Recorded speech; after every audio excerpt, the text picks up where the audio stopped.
Alors aujourd'hui, je vais partager une histoire personnelle. J'ai vu un commentaire sur le magazine Femme Esprit.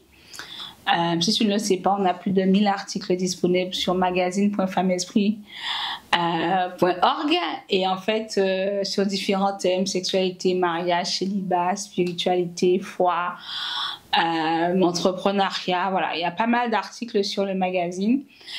Et j'ai discerné en fait l'amertume dans le cœur en fait de celle qui a fait le commentaire. En fait, elle était vraiment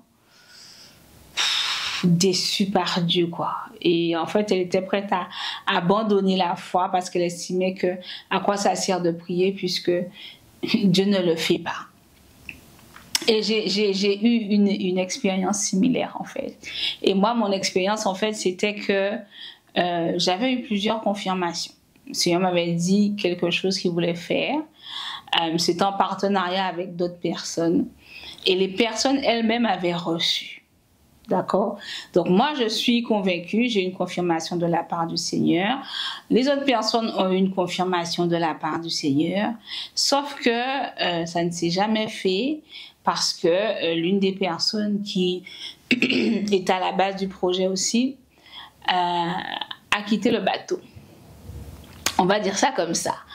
Et donc du coup, comme c'est parti en cacahuète et que Dieu n'a pas fait pour moi en tout cas ce qu'il avait promis, j'ai été très déçue et troublée parce que j'avais prié, j'avais fait ce que Dieu voulait que je fasse, en tout cas à 90%, et j'estimais que il est Dieu, quoi. Il est tout puissant. Pourquoi en fait il me dit de m'engager dans quelque chose pour qu'à l'issue de cela en fait rien ne se passe? Et en fait j'étais tellement déçue que je me rappelle en fait que j'ai dit au Seigneur que voilà, c'est bon, c'est terminé, les histoires de conviction personnelle, de rêve, de direction de la part de Dieu, de vision, j'en veux plus en fait. J'ai dit Seigneur, j'en veux plus. Alors c'est vrai, je t'ai expérimenté, je vais pas mentir, mais c'est d'ailleurs pour ça que je ne te quitte pas et que je reste chrétienne. Mais en ce qui me concerne, j'irai à l'église le dimanche, je lirai ma Bible, je mettrai en pratique ce que la Bible dit, et si la Bible n'est pas claire sur un sujet, je vivrai ma vie. Voilà, parce que ça sert à rien d'avoir des convictions si ça ne se réalise pas, quoi. Ça ne sert à rien que tu me dises que tu vas faire et tu fais rien. Donc j'étais déçue, j'étais limite amère. Et l'amertume, en fait, c'est vraiment une tristesse mêlée de rancœur. Hein, j'en voulais à Dieu, j'étais déçue. Et il y avait un sentiment d'injustice en fait. Je trouvais que c'était pas juste que Dieu me laisse m'embarquer émotionnellement, psychologiquement, spirituellement dans quelque chose pour qu'à la fin, ça ne se réalise pas en fait. C'était pas juste, c'était pas juste. Et donc du coup en fait, y a Éphésiens 4, 30 à 31 qui nous dit « N'attristez pas le Saint-Esprit de Dieu par lequel vous avez été marqués d'une empreinte pour le jour de la libération. Que toute amertume, toute fureur, toute colère, tout éclat de voix, toute calomnie et toute forme de méchanceté disparaissent du milieu de vous. » Et moi, en fait, quand j'étais dans cet état-là, je sentais que le Seigneur était en train de me dire « Mehdi, tu sais très bien que c'est pas ça. Tu sais très bien. » Et moi, je voulais rien savoir. Pour moi, il était Dieu, il était tout puissant. Il pouvait gérer la situation. Il aurait pu permettre que ce qu'il a promis s'accomplisse et que du coup, je vive ce qu'il a promis. Et je voulais rien entendre en fait. Ça a duré pendant plusieurs semaines. Et au bout d'un moment, en fait, j'ai littéralement senti le Saint-Esprit diminuer à l'intérieur de moi. Je sentais que comme si le Saint-Esprit partait. J'étais là, mais j'étais têtue, hein. Je ne voulais pas lâcher l'affaire. Et c'est quand, en fait, après plusieurs souffles, j'ai vraiment senti que c'était les dernières gouttes du Saint-Esprit qui étaient à l'intérieur de moi. Bon, c'est une expérience personnelle, hein. C'est pas du tout... Tout le monde ne doit pas vivre ça, c'est mon expérience. J'ai fini par capituler. Et je me suis rendu compte que beaucoup de personnes comme moi, il y a quelques années, qu'on l'admette ou pas, on a été déçus par Dieu. C'est pas spécifiquement la bonne attitude, mais c'est ce qu'on ressent. On a prié, on a jeûné, rien ne s'est passé. On a fait des offrandes, rien ne s'est passé. On a obéi à certaines instructions, rien ne s'est passé. Après tout, comme je disais, il est Dieu. Donc pourquoi il n'a pas fait en sorte que ce qu'il a promis devienne une réalité? Il y a plusieurs cas, d'accord? Il y a le cas où Dieu t'a parlé. Moi, par exemple, le Seigneur m'avait donné une directive précise. J'avais plusieurs directives, mais il y a une directive en particulier que j'avais oubliée. Et c'est par là que l'ennemi est rentré pour faire en sorte que ce que Dieu a promis ne se réalise pas.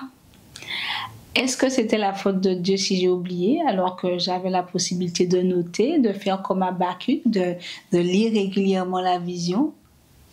Est-ce que c'était la faute de Dieu? Non. Est-ce que le fait que j'ai oublié enlève le fait que finalement j'ai désobéi? Non, puisque je n'ai pas fait ce que Dieu m'a dit de faire. Je n'ai pas suivi son instruction. Alors c'était une instruction parmi d'autres, mais c'était une instruction importante. Donc des fois, en fait, effectivement, Dieu a promis, mais il faut qu'on se pose les vraies questions. Pourquoi ça ne s'est pas accompli et quelle est ma part de responsabilité? Moi, dans cette histoire-là, ma part de responsabilité, c'est que Dieu m'a donné une instruction que je n'ai pas relue, avec laquelle je n'ai pas été vigilante et finalement que je n'ai pas mis en application. Et donc, j'étais dans la désobéissance et l'ennemi est passé par là. Pourquoi ce que Dieu a promis est parti en cacahuète? Et quelle est ta part de responsabilité? En tant que chrétienne, je pense vraiment qu'on a la responsabilité d'être honnête vis-à-vis de nous-mêmes. Il y a beaucoup de choses que Dieu t'a promis, comme moi, hein? Il y a beaucoup de choses pour lesquelles il t'a aussi donné des instructions, mais il y a également beaucoup de choses pour lesquelles tu n'as pas été jusqu'au bout des instructions. Et c'est pour ça que tu n'as pas vécu ce que Dieu a dit qu'il allait faire. Parce que tu n'as pas été jusqu'au bout, parce que tu n'as pas obéi, parce que tu as lâché sa main. Pas parce qu'il ne voulait pas. Donc la question, c'est pas l'exclamation, c'est pas Dieu pourquoi. La vraie question à se poser, c'est pourquoi j'ai pas été jusqu'au bout en fait. Pourquoi j'ai pas payé le prix? Dieu a fait sa part. Pourquoi j'ai pas fait ma part pour vivre ce qu'il m'a promis? Et ensuite prendre l'engagement en fait de devenir plus obéissante vis-à-vis des instructions que Dieu nous donne. Le deuxième cas, c'est celui où tu es clairement dans la désobéissance. Le cas que j'ai le plus souvent, hein, parce que je travaille avec des filles, donc c'est un cas que j'ai beaucoup, enfin beaucoup, pas beaucoup, mais qui revient, on va dire, au moins une fois par an, il y a un cas comme ça, quoi. Et c'est celui en fait où tu pries, tu dis que tu vas t'attendre à Dieu pour qu'il te donne la bonne personne et puis tu es fatigué, tu en as marre, ton corps te gratte, tu brûles. Et au lieu de prier, de te préserver, de t'éviter d'être dans des situations compliquées, tu te retrouves dans une situation compliquée, tu finis par tomber amoureuse de quelqu'un dont la conversion est discutable, voire qui n'est des fois pas du tout converti. Et tu tombes enceinte. Et souvent, dans ces cas-là, ce que j'entends, c'est Dieu m'a puni. Dieu m'a puni. Pourquoi il ne m'a pas préservé? Pourquoi il n'a pas empêché que je tombe enceinte? Pourquoi? Je dis, mais pourquoi Dieu devrait préserver, garder, protéger ce qu'il désapprouve? Tu sais pertinemment que tu es dans le péché, non? Tu sais que tu forniques. Tu sais que la Bible est contre la fornication. Mais c'est dedans, tu es dedans, tu ne lâches pas pour ne pas perdre c'est pas le frère à ce stade-là, ça. C'est un ennemi. C'est un ennemi de ton salut. Hein? Donc, la vraie question, c'est pas pourquoi en fait Dieu t'a laissé tomber. La question c'est pourquoi tu as laissé tomber Dieu. Pourquoi tu as accepté, tu as arrêté en fait de lui faire confiance dans le choix de ton conjoint. Pourquoi en fait tu as arrêté en fait de persévérer dans les voies du Seigneur et que tu as pris la tangente et que tu as décidé de prendre en main ta vie, hein, et de choisir par toi-même celui avec qui tu allais passer ta vie en enlevant le Seigneur de cette équation-là.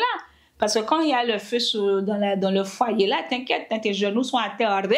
Tu te rappelles, tu parles en langue, tu commences à prier là. Et non, tu priais pourquoi? Tu es marié, il t'a épousé. C'est en vertu de quoi tu pries pour lui. Et puis après, tu cries, tu as des coups, tu reçois des attaques spirituelles. Bon, les femmes, on est quelque chose, hein? On est vraiment quelque chose. Donc, du coup, en fait, non, Dieu ne doit pas préserver, garder, protéger ce qu'il a dit bibliquement qu'il désapprouve. Ok? Donc, la question, c'est pas Dieu t'a laissé tomber. La question, c'est pourquoi tu as laissé tomber Dieu? Hein? Pourquoi tu as été chercher quelqu'un qui n'est pas ce que Dieu avait prévu pour toi? Hein? Pourquoi tu n'as pas fait confiance à Dieu? C'est ça les vraies questions qu'il faut te poser. Hein? Et sois vrai. Hein? Ne commence pas à dire oui, mais Dieu avait dit, il n'a pas fait. Non, tu as manqué de patience. Dieu est en train de te travailler. C'est ça qui s'est passé. Donc Dieu n'a rien à voir dans ce qui t'arrive en fait. C'est toi-même qui as creusé ta propre tombe. C'est toi-même qui t'es mis là-dedans. Et tu dois faire quoi? Au lieu d'en vouloir à Dieu, te repentir. Moi, je me suis repentie. Hein? Oui, j'ai désobéi, que j'avais oublié ou pas oublié. Quel que soit ce qui s'est passé. Dieu m'a donné une instruction. Même si j'avais fait 9 instructions sur 10. La 10e, là, j'ai oublié. Pardon, Seigneur. Toi aussi, repens-toi et reviens au Seigneur. Peut-être qu'il te fera grâce. Hein? C'est possible. Mais il faut que tu sois responsable vis-à-vis des choix que tu as faits, responsable vis-à-vis des erreurs que tu as commises. Il faut que tu reconnaisses que pas mal de choses que tu vives, en fait, c'est pas que Dieu, en fait, n'a pas accompli. C'est que toi, tu as été défaillante. Et pour celles qui prennent des décisions pour leur vie, et puis après, il y a fire on the mountain, hein, il y a le feu sur la montagne. Si Dieu n'est pas impliqué dès le début, en fait, pourquoi est-ce qu'un chemin devrait le faire? Quand le premier miracle que Jésus a fait, c'était aux noces de Cana. Il a été invité depuis le début au mariage. Hein. Il n'est pas arrivé là, il y avait des problèmes up and down. Et puis, c'est pas comme s'il était chez lui, on l'a pas invité au mariage, et puis il n'y avait plus de vin, et puis Marie l'a appelé, et il est venu. Non. Depuis le début, il était là. Depuis le début, il a regardé ce qui se passait. Et puis, à un moment, il manquait le vin. Il était déjà sur place, en fait. Et donc, du coup, il avait la possibilité de régler la situation. Mais toi, tu ne l'as pas invité du tout. Tu fais ta vie. Tu vis la vie d'Aloca. Et puis après, quand le feu descend là, ces problèmes up and down, tu cries en moi l'assassin et puis tu dis, tu ne comprends pas comment Dieu t'a abandonné. Non, ce n'est pas Dieu qui t'a abandonné. Tu as abandonné Dieu. Et il faut accepter que c'est ce que tu as fait. Soyons des femmes responsables. Hein? Soyons des hommes responsables. Soyons des hommes vrais et des femmes vraies. Reconnaissons ce que nous sommes et changeons. C'est ça qu'il faut faire. OK? Encore une fois, soyons vrais, authentiques et transparentes. Reconnaissons nos erreurs et acceptons la volonté de Dieu. OK? Accepter la volonté de Dieu, c'est que c'est Dieu qui décide comment tu vas faire. Pas toi qui décides que ça va se passer comme ça. Amen. C'est Dieu qui est Dieu. Toi, tu es sa créature et pas l'inverse. Alléluia. On se voit vendredi prochain à 19h. Sois béni. Bye bye.